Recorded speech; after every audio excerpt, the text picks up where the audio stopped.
আমাদের দেশে প্রস্টেট ক্যান্সারের চিকিৎসার মধ্যে রয়েছে সাধারণত উন্নত বিশ্বে যে চিকিৎসাগুলো রয়েছে সবই আমাদের দেশে অ্যাভেলেবল রয়েছে।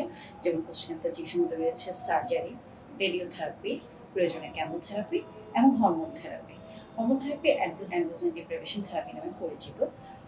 যা সব প্রতিটি পেশেন্টই সাধারণত প্রিসিশন মেডিসিন। এখন দেখা যায় তার পর্যায় অনুযায়ী, তার রিস্ক ক্যাটাগরাইজেশন অনুযায়ী প্রত্যেকটা পেশেন্ট তার রোগের ধরন অনুযায়ী ট্রিটমেন্ট পেয়ে থাকে এবং একেকজন রোগীর ক্ষেত্রে সেটি একেক রকম চিকিৎসা।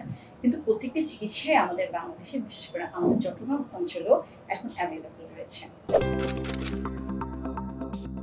প্রত্যেকটা চিকিৎসারই কিছু সাইড ইফেক্ট থাকতে পারে। প্রস্টেট ক্যান্সারের ক্ষেত্রেও এই চিকিৎসার কারণে যৌন ক্ষমতা হ্রাস পেতে পারে, হাড়ের ক্ষয় হতে পারে, প্রস্রাবে দীর্ঘস্থায়ী সমস্যা হতে পারে, প্রস্রাবে আবার পুনরায় সমস্যা হতে পারে, অথবা যদি দূরে কোথাও ছড়িয়ে যায়, হাড়ে ছড়িয়ে যায়, সেক্ষেত্রে শরীরে ব্যথা অনুভূত হতে পারে, হাড়ে ব্যথা অনুভূত হতে পারে, রোগীর অবসাদ বা ক্লান্তি ভাব থাকতে পারে।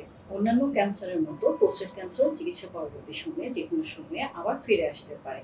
দেখা গিয়েছে অপারেশনের পরও প্রতি 5 বছরের মধ্যে দেখা যায় 20 থেকে 30% লোকে আবার রিকারেন্স নিয়ে ফিরে আসতে পারে।